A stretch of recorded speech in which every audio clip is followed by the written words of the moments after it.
Whispered melodies and tales में आपका स्वागत है और मैं हूं आपका दोस्त और इस चैनल का सूत्रधार देवव्रत मजूमदार। चलिए कहानी शुरू करते हैं। मुखर्जी मेंशन में अपराध, अध्याय 12। स्वाद की एक गलती। सब कुछ बहुत जल्दी खत्म हो गया।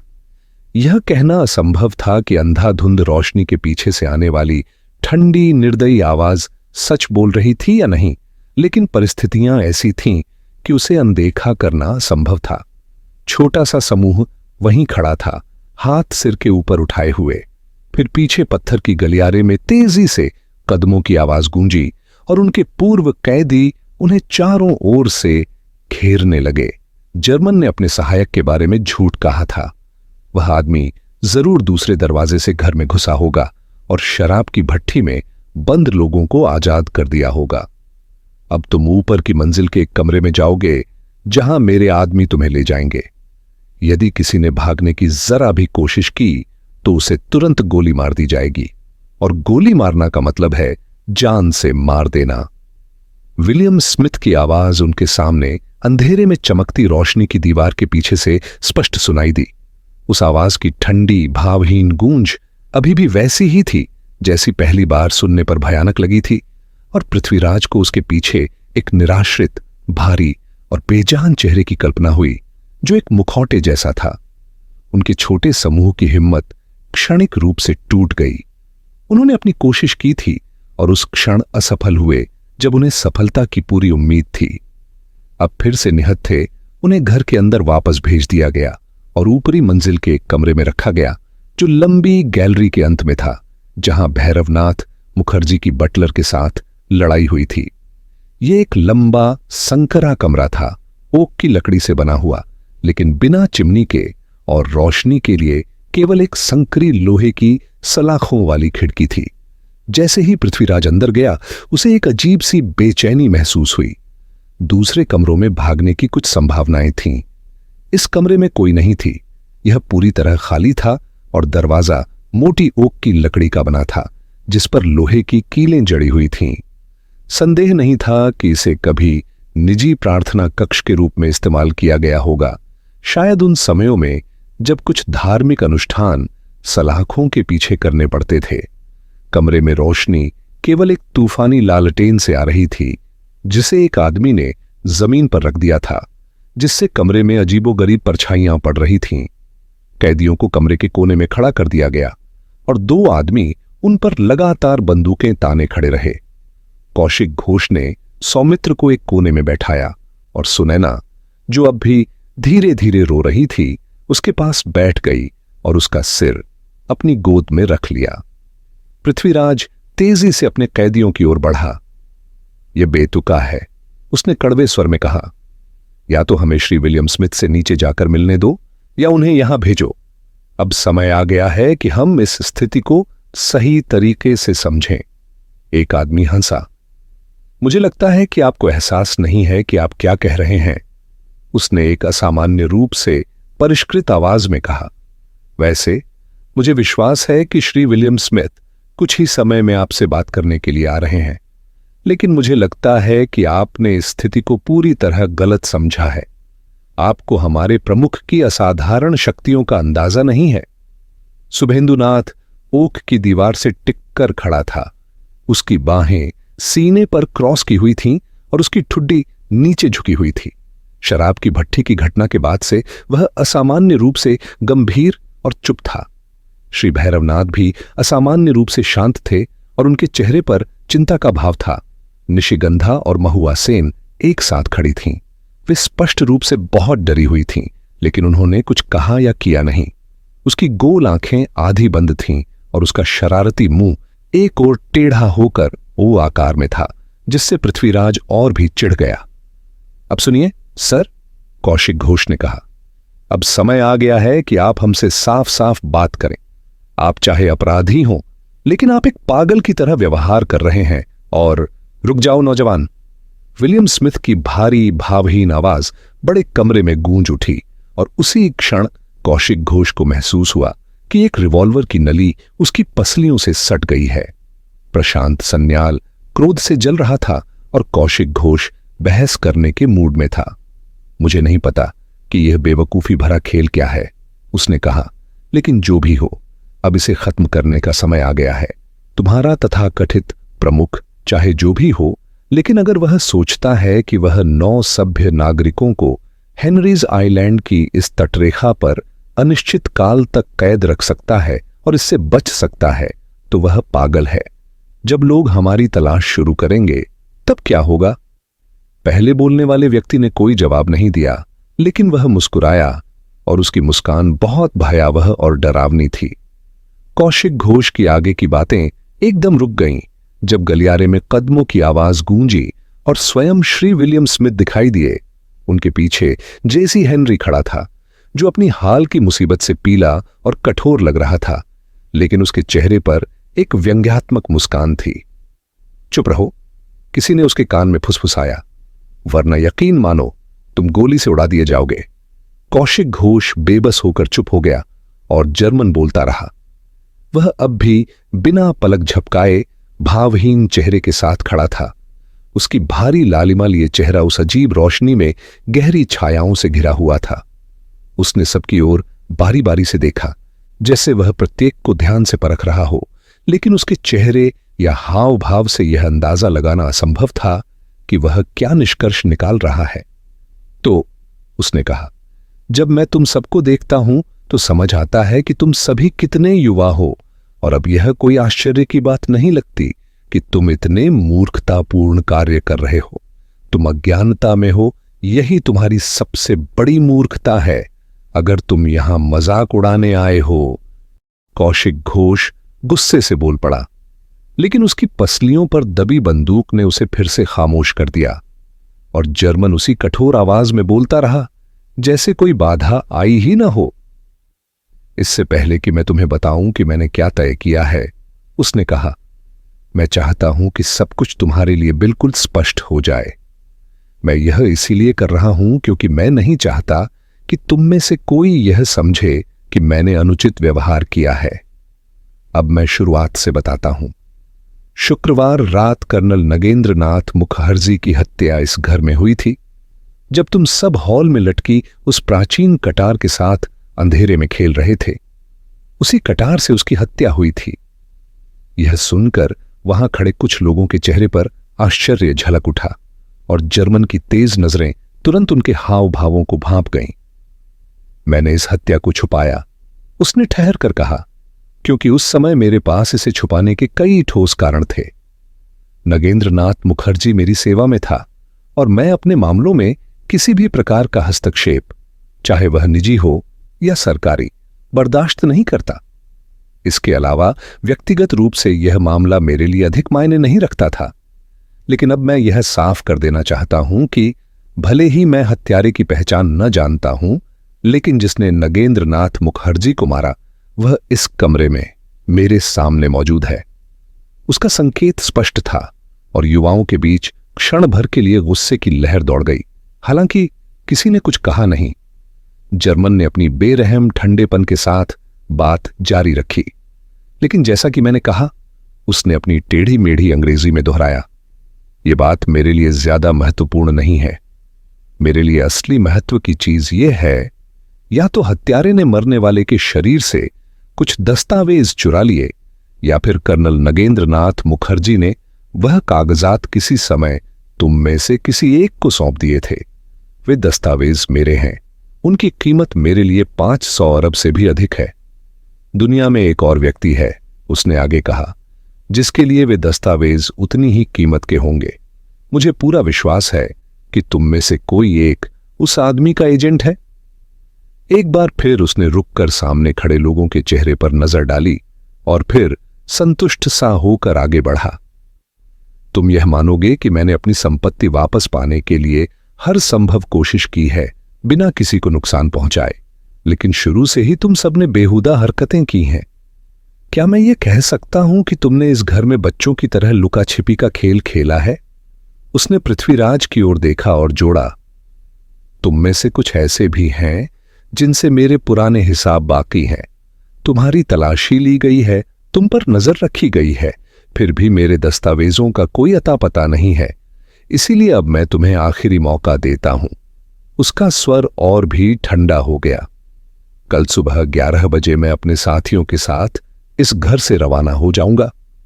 हम छोटे रास्तों से होते हुए मुंबई हाईवे तक पहुंचेंगे, बिना किसी गांव से गुजरे। अगर उस समय तक मेरे दस्तावेज मेरे पास होंगे तो मैं तुम्हें इस स्थिति से बाहर निकलने का अवसर दूंगा, अगर नहीं।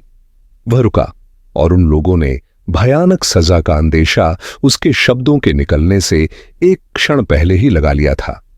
मैं इस घर में आग लगा दूंगा। कमरे में जैसे सांसें थम गईं। तुम्हें सीधे गोली मारना जोखिम भरा होगा, वह ठंडी आवाज में बोला, क्योंकि जली हुई हड्डियों में भी गोली के निशान मिल सकते हैं। नहीं, मुझे डर है कि मैं तुम्हें बस आग के हवाले छोड़ दूंगा। उसके शब्दों के समाप्त होते ही कमरे में सन्नाटा छा गया। केवल सुनैना की सिसकियां तेज हो गईं और पृथ्वीराज, जिसका चेहरा भय और घृणा से सफेद पड़ चुका था, झटके से आगे बढ़ा। लेकिन मैंने आपको बताया था, पृथ्वीराज ने भावुकता से कहा। मैंने आपको बताया था, मैंने वे कागज जला दिए। मैंने आपको उनके बारे में विस्तार से बताया था। मैंने उन्हें जला दिया। उनकी राख शायद अभी भी मेरे बेडरूम की ग्रेट में पड़ी होगी। एक अजीब सी आवाज, जो आधी गुर्राहट थी और आधी चीख, जर्मन के मुंह से निकली। दूसरी बार उन्होंने उसके चेहरे के कठोर भावों को टूटते देखा और उसके मुखौटे के पीछे छिपी विषैली घृणा की एक झलक पाई। अगर मैं यह विश्वास कर सकता, डॉक्टर पृथ्वीराज, उसने कहा, कि आप इतने मूर्ख, इतने अविश्वसनीय रूप से मूर्ख हो सकते हैं कि आपने उन दस्तावेजों को जला दिया जिनकी कीमत का एक छोटा सा हिस्सा भी आपको समझ आ जाना चाहिए था, तो मैं यह भी मान सकता हूं कि आप और आपके मित्र उस दर्दनाक मृत्यु से बेहतर किसी भाग्य के लायक नहीं हैं जो निश्चित रूप से आपका इंतजार कर रही है यदि कल सुबह 11 बजे तक मेरे दस्तावेज मेरे पास नहीं आए। शुभ रात्रि देवियों और सज्जनों, मैं आपको इस पर विचार करने के लिए छोड़ता हूं। वह अपने अंतिम शब्दों के साथ कमरे से बाहर निकल गया और उसके पीछे हंसता हुआ हेनरी था। उसके आदमी भी धीरे धीरे पीछे हटे, अपनी बंदूकें ताने हुए। पृथ्वीराज झटपट उनके पीछे लपका, लेकिन तभी भारी दरवाजा धड़ाम से बंद हो गया। उसने अपनी मुट्ठियों से दरवाजे पर जोर जोर से प्रहार किया, लेकिन वह ओख का बना था, कठोर और अडिग, जैसे चट्टान। जलाना? कौशिक घोष की आवाज सन्नाटे को चीरते हुए गूंज उठी और उसमें एक विस्मय की झलक थी। लेकिन यह जगह पत्थर की बनी है, यह कैसे जल सकती है? शुभेंदुनाथ ने धीरे धीरे अपनी आंखें ऊपर उठाईं। बाहरी दीवारें पत्थर की हैं, उसने कहा, और उसकी आवाज में ऐसा अजीब सा भाव था कि जिसने भी सुना उसकी रीढ़ में एक सिहरन दौड़ गई। बाहरी दीवारें पत्थर की हैं, लेकिन बाकी सब कुछ ओक की लकड़ी से बना है, पुरानी, अच्छी तरह से सूखी हुई ओक की लकड़ी। यह किसी चूल्हे में रखी जलाऊ लकड़ी की तरह ढरक उठेगी। समय? मिस्टर भैरवनाथ ने कहा। 9 बज रहे हैं। प्रशांत सन्याल ने थकान भरे अंदाज में अंगड़ाई ली। 6 घंटे हो गए उस कमीने को गए हुए, उसने कहा। क्या तुम्हें लगता है कि हमारे पास कोई मौका बचा है? उसके बोलने के बाद कमरे में हलचल हुई और लगभग सभी की निगाहें उस गोरे चश्मा लगाए युवक पर टिक गईं जो कोने में घुटनों के बल बैठा था। केवल सुनैना और सौमित्र ही इस सब से अनजान थे। नन्ही लड़की अभी भी लड़के का सिर अपनी गोद में लिए बैठी थी। उसका नाजुक सा शरीर उसके ऊपर झुका हुआ था और उसका चेहरा छिपा हुआ था। भैरवनाथ ने सिर हिलाया। मुझे नहीं पता, उसने कहा, लेकिन उसके स्वर में कोई आशा नहीं थी और एक बार फिर वह छोटा सा समूह उस गहरी चुप्पी में डूब गया जो वॉन फेबर के जाने के बाद उन पर छा गई थी। अब तक वे अपनी स्थिति की वास्तविक गंभीरता को पूरी तरह समझ चुके थे। वॉन फेबर ने जब उनसे बात की थी तो उसने कोई शब्द व्यर्थ नहीं खमाया था। हर किसी ने उसकी कठोर और निष्ठुर भावनाओं को साफ साफ महसूस किया था। आखिरकार भैरवनाथ उठकर खड़ा हुआ और वहां आया जहां निशिगंधा और पृथ्वीराज बैठे थे। उसने गंभीरता से पृथ्वीराज को अपना सिगरेट केस पेश किया, जिसमें एक सिंगल सिगरेट 2 बराबर टुकड़ों में कटी हुई थी। मैंने इसे रेजर ब्लेड से काटा, उसने कहा। काफी सफाई से किया है ना? पृथ्वीराज ने कृतज्ञता से एक टुकड़ा लिया और दोनों ने एक ही माचिस से सिगरेट जलाई। मैं मान लेता हूं, भैरवनाथ ने अचानक शांत और आत्मीय स्वर में कहा, कि तुमने वाकई उन कागजात को जला दिया था डॉक्टर? पृथ्वीराज ने उसकी ओर तेजी से देखा। हां, मैंने जलाए, उसने कहा। भगवान मुझे माफ करे, जब मैं सोचता हूं कि मैं किस चीज के लिए जिम्मेदार हूं तो मुझे लगता है कि मैं पागल हो जाऊंगा। मिस्टर भैरवनाथ ने कंधे उचका दिए। मेरे प्यारे दोस्त, उसने कहा, मुझे नहीं लगता कि हमें वॉन फेबर की बातों पर ज्यादा ध्यान देना चाहिए। वह मुझे कोई भरोसेमंद आदमी नहीं लगता। क्यों? क्या तुम्हें लगता है कि वह हमें सिर्फ डराने की कोशिश कर रहा है? पृथ्वीराज ने उत्सुकता से पूछा, लेकिन भैरवनाथ ने सिर हिला दिया। मुझे डर है कि नहीं, कम से कम उस तरह नहीं जिस तरह तुम सोच रहे हो, उसने कहा। मुझे लगता है कि वह इस पूरी आग लगाने की योजना पर अड़ चुका है। वह आदमी एक अपराधी और पागल दोनों है, इसमें कोई शक नहीं। नहीं, मेरा मतलब सिर्फ यह था कि शायद अगर किसी ने उसे उसके करोड़ों के कागज दे भी दिए होते तब भी उसकी आतिशबाजी की योजना वैसे ही जारी रहती। मुझे डर है कि वह बस एक क्रूर और प्रतिशोधी इंसान है। निशिगंधा ने सिहरते हुए गहरी सांस ली, लेकिन उसकी आवाज में मजबूती थी।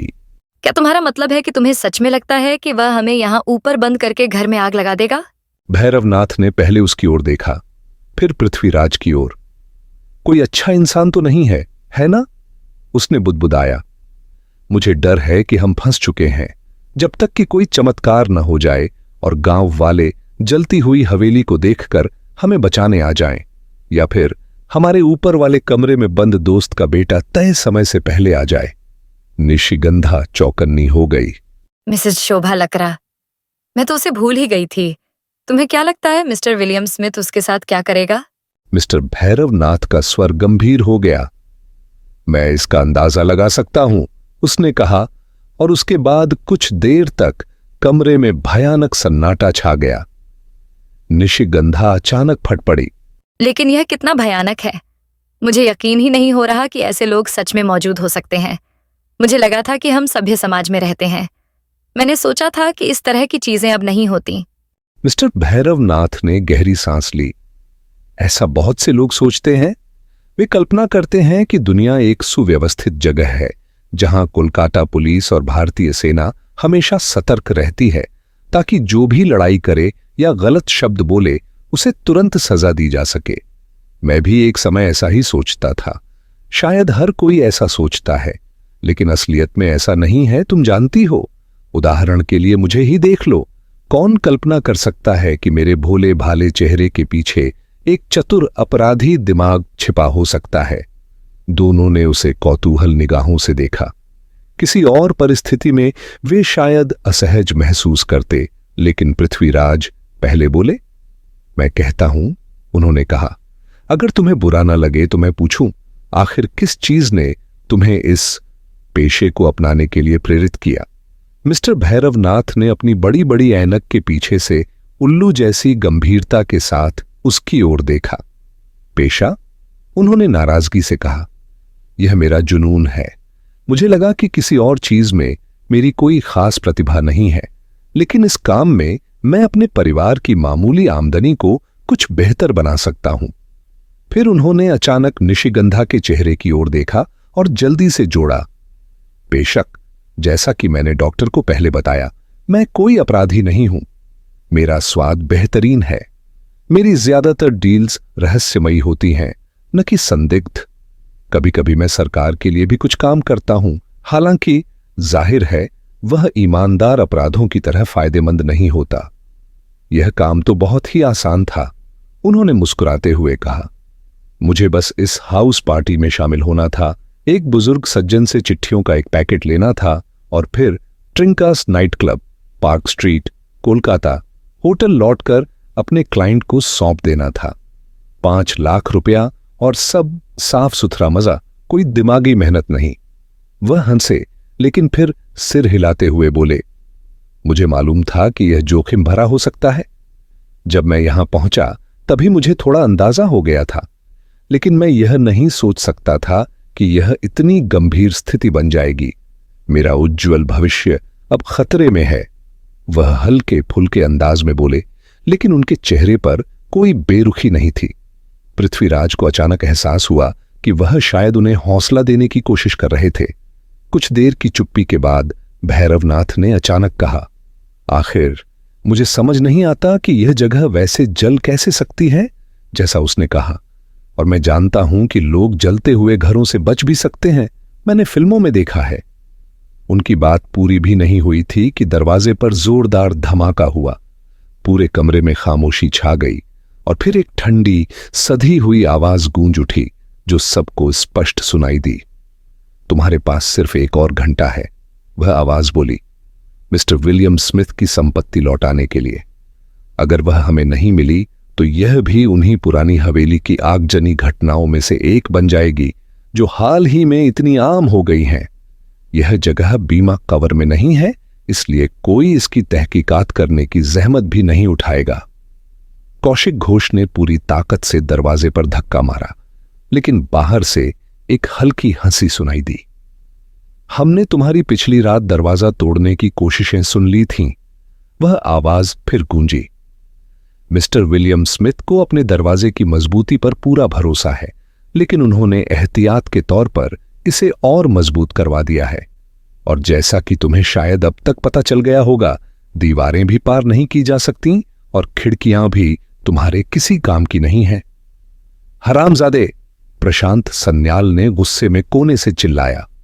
कौशिक घोष धीरे धीरे पलटे और कमरे के बीच में आकर खड़े हो गए। उनके चेहरे पर गहरी हताशा झलक रही थी। मुझे डर है कि अब हम बुरी तरह फंस चुके हैं, उन्होंने धीमे स्वर में कहा और खिड़की की ओर बढ़ गए, जहां से वह सलाखों के बीच से बाहर झांकने लगे। शुभेंदुनाथ दीवार से टिककर बैठा था। उसकी ठुड्डी हाथों में दबी थी और उसकी आंखें जमीन पर टिकी थीं।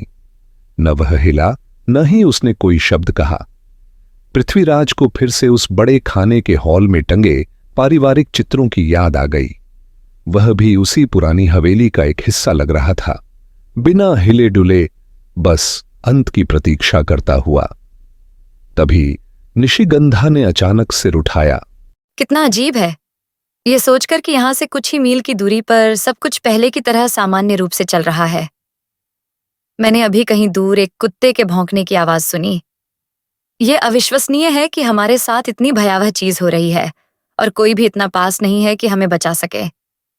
सोचो, जरा एक आदमी की हत्या हुई और उसे ऐसे ही उठा ले जाया गया जैसे कोई मामूली बात हो। और फिर एक पागल अपराधी, उम्मीद है कि वह पागल ही है, हम सबको मारने की ठान चुका है। यह अकल्पनीय है। कमरे में एक पल के लिए गहरी चुप्पी छा गई।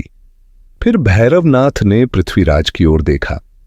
नगेंद्रनाथ मुखर्जी के बारे में जो कहानी तुमने बताई, वह गंभीरता से बोले, मैं उसे समझ ही नहीं पा रहा। क्या तुम वाकई यकीन से कह सकते हो कि उसकी हत्या हुई? पृथ्वीराज ने उनकी ओर सतर्कता से देखा। यह सोचना असंभव लग रहा था कि यह मासूम, भोला भाला दिखने वाला युवक कोई हत्यारा हो सकता है जो खुद को किसी भी शक से बचाने की कोशिश कर रहा हो। और फिर भी मिसेस शोभा लकरा की कहानी के आधार पर सबूत उसके खिलाफ ही जा रहे थे। जब पृथ्वीराज ने कोई जवाब नहीं दिया तो भैरवनाथ ने फिर कहा, मुझे कुछ भी समझ नहीं आ रहा। वह आदमी उनके लिए इतना महत्वपूर्ण था, वह जरूर रहा होगा। पृथ्वीराज थोड़ी देर झिझके, फिर धीमे से बोले, क्या तुम्हें यकीन है कि वह था? मेरा मतलब है, क्या तुम्हें पक्का पता है? भैरवनाथ की हल्की नीली आंखें उनकी बड़ी ऐनक के पीछे पूरी तरह फैल गईं। मुझे पता है कि सेमेस्टर उसे अपनी सेवाओं के लिए एक शानदार रकम देने वाला था, उन्होंने कहा। और मुझे यह भी पता है कि अगले महीने की एक खास तारीख को एक आदमी कोलकाता के एक बड़े होटल में उससे मिलने वाला था।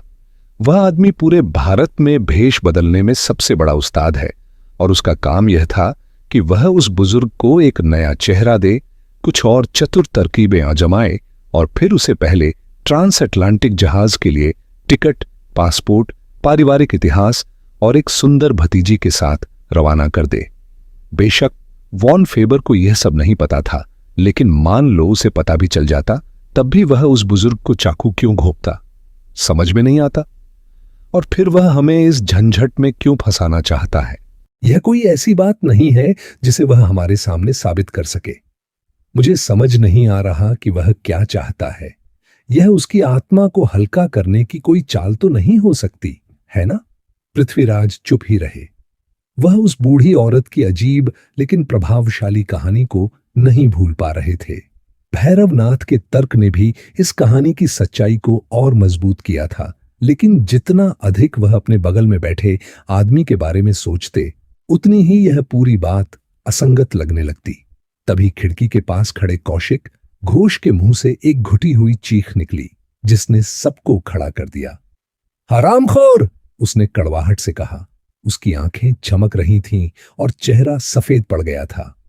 वह उनकी ओर मुड़ा और कांपती आवाज में बोला, देखो, मैंने विलियम स्मिथ को गैराज से घर की तरफ आते देखा। उसके हाथ में पेट्रोल के कनस्तर थे। वह हम सबको जिंदा जलाने वाला है। हे भगवान! प्रशांत सन्याल, जो अब खिड़की पर खड़े थे, चिल्लाए, वह देखो, एक लड़का लकड़ियों का गट्ठर ला रहा है। ओह, मैं उन तक क्यों नहीं पहुंच सकता? वे हमें जलाने वाले हैं। पहली बार स्थिति की वास्तविक गंभीरता छोटी सुनैना पर पूरी तरह प्रकट हुई और वह तीखी हिस्टेरिकल सिसकियों में फूट पड़ी, जिसने कमरे की तनावपूर्ण हवा को और भी भारी कर दिया। निशिगंधा उसके पास गई और उसे शांत करने की कोशिश करने लगी, लेकिन उसका संयम पूरी तरह टूट चुका था और वह और जोर से रोने लगी। महुआ सेन भी रो रही थी, लेकिन कम शोरगुल के साथ, और तनाव असहनीय हो गया। पृथ्वीराज ने अपनी घड़ी टटोलने के लिए हाथ बढ़ाया, लेकिन तभी भैरवनाथ ने सतर्कता से उसकी कलाई पकड़ ली।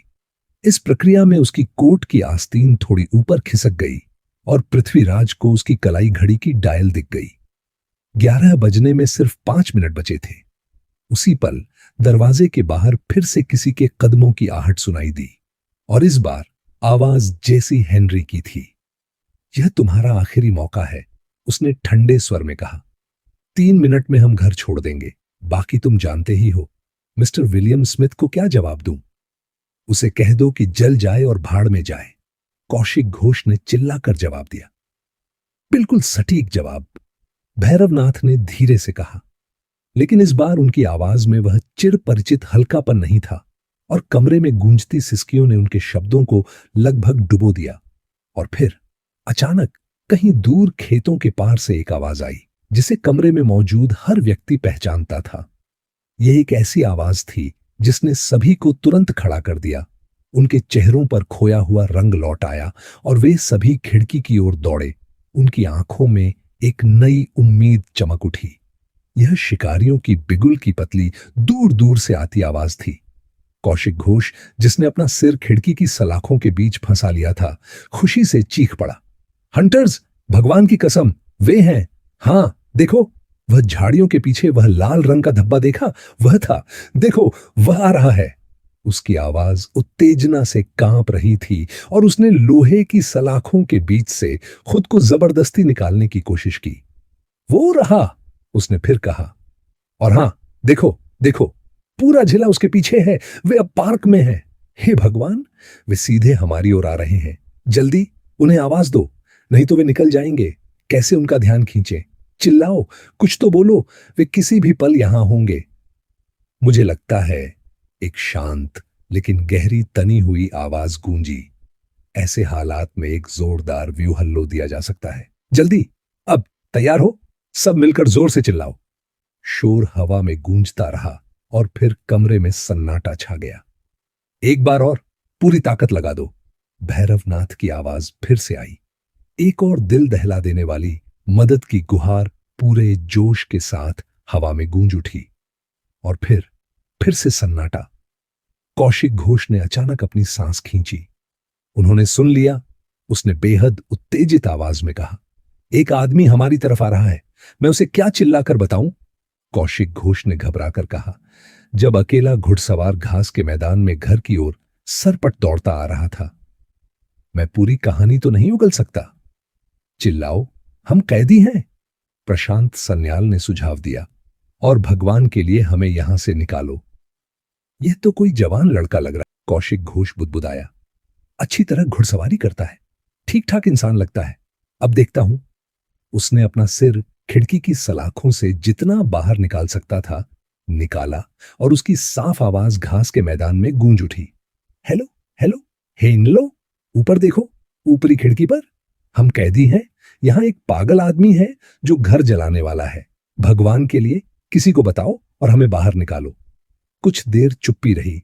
फिर कौशिक घोष ने पीछे मुड़कर बाकी लोगों से कहा। वह सुन नहीं सका। अब और करीब आ रहा है। थोड़ा बेवकूफ सा लगता है। भगवान के लिए उसे समझाने की कोशिश करो, शुभेंदुनाथ ने कहा। सब कुछ उसी पर निर्भर है। कौशिक घोष ने सिर हिलाया और फिर से खिड़की से झांका। हम यहां बंद हैं, कैदी हैं, समझे? हम। अचानक वह रुक गया और उन्होंने उसकी तेज सांसों की आवाज सुनी। विलियम स्मिथ, उसने कहा। वह नीच आदमी नीचे खड़ा उससे बिल्कुल सामान्य तरीके से बातें कर रहा है, जैसे कुछ हुआ ही ना हो। हम यहां बंद हैं, सुन रहे हो? उसने फिर चिल्लाया।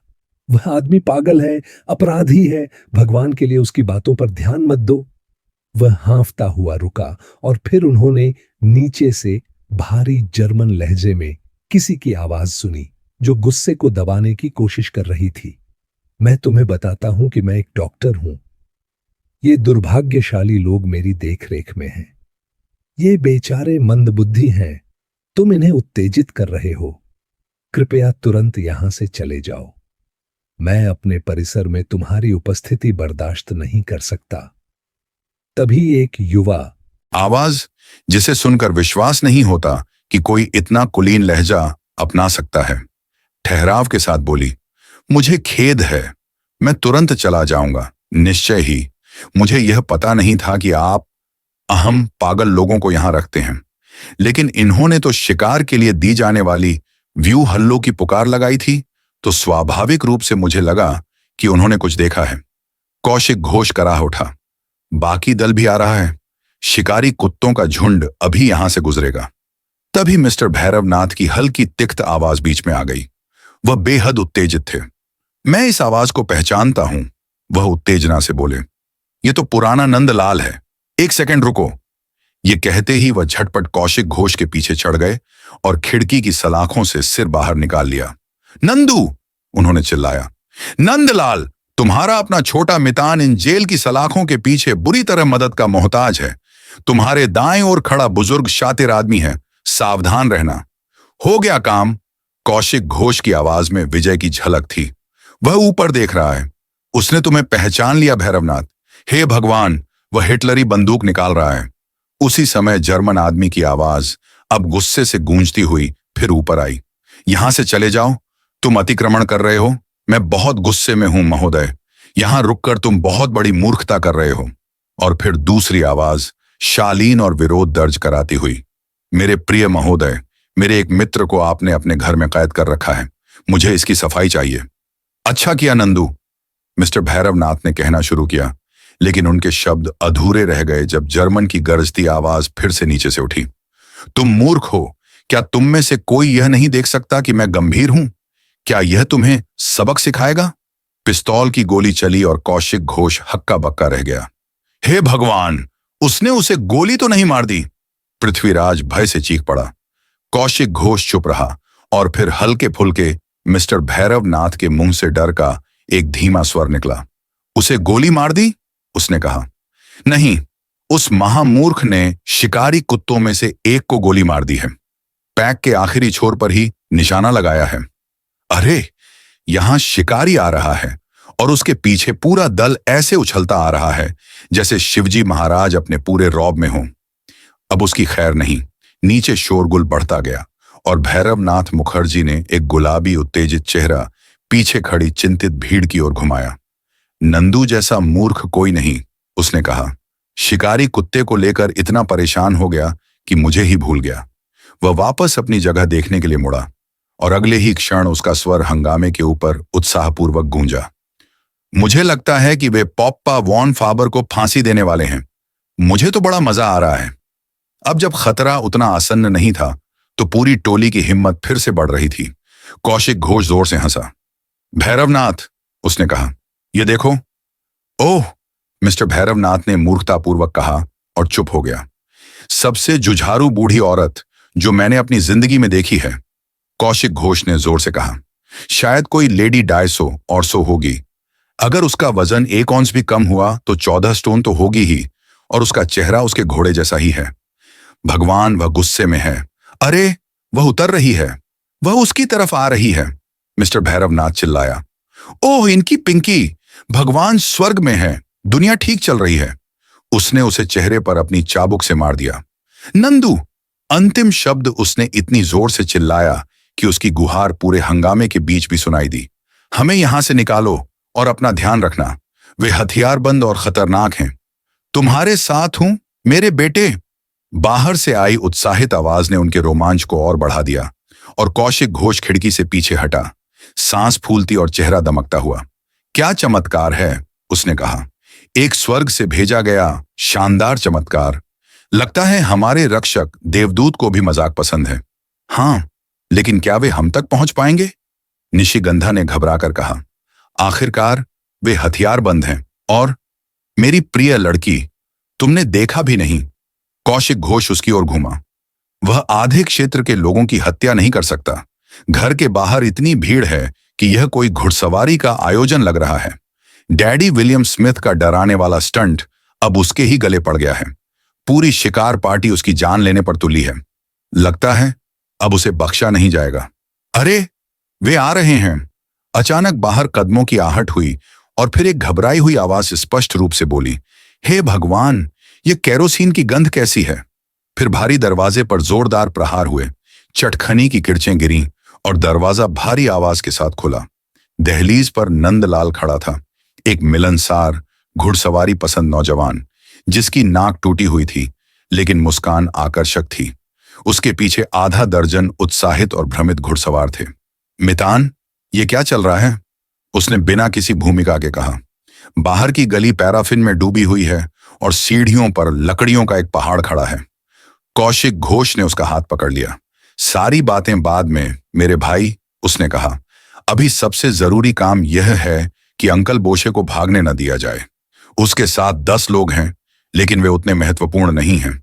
हमें बस उसी को पकड़ना है और उसके एक छोटे साथी को भी। ठीक है, हम तुम्हारे साथ हैं। यह आदमी पूरी तरह पागल हो चुका है। तुमने शिकारी कुत्ते को देखा?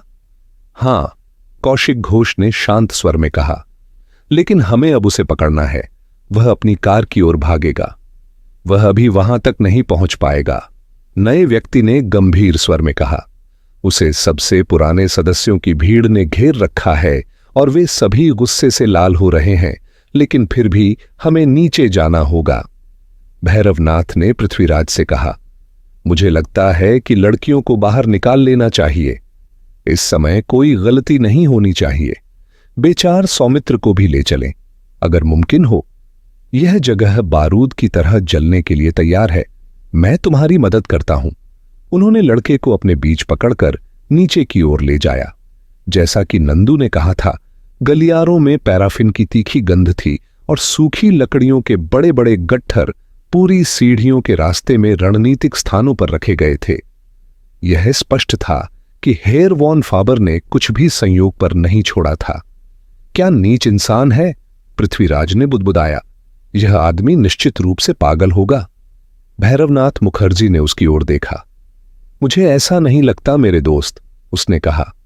असल में मुझे जरा भी आश्चर्य नहीं होगा अगर इसी पल हमारा दोस्त बोशे अपनी मानसिक स्थिरता को पूरी तरह साबित कर रहा हो। क्या तुम्हें यह नहीं लगा कि उसके साथी आज सुबह कुछ ज्यादा ही गायब दिख रहे हैं? पृथ्वीराज अचानक रुक गया और उसे घूरने लगा। तुम कहना क्या चाहते हो? उसने पूछा। मिस्टर भैरवनाथ की हल्की आंखें उनके बड़े चश्मे के पीछे आलसी सी चमक रही थीं। मुझे लगा कि रात में मैंने कुछ कारों को चुपचाप जाते सुना था, उसने कहा। हमें नहीं पता कि बूढ़े विटबी और उसकी डाउजर डेमलर लौटे हैं या नहीं। समझे मेरी बात? क्या तुम यह कहना चाहते हो कि विलियम स्मिथ यहां अकेला है? पृथ्वीराज ने पूछा। पूरी तरह अकेला नहीं, भैरवनाथ ने स्वीकार किया। हमें पता है कि जेसी हेनरी अभी भी आसपास है और वह झिला वाली औरत जिसका चेहरा किसी गुंडे जैसा लगता है वह भी है, लेकिन बाकी सब शायद निकल चुके हैं। सोचकर देखो, विलियम स्मिथ हमें ठीक वहीं फंसा चुका है जहां वह चाहता था। उसने सोचा होगा कि वह अपनी कीमती चीज के लिए आखिरी बार खोज कर ले, जिसे अब तक उसे समझ आ गया होगा कि वह खो चुकी है।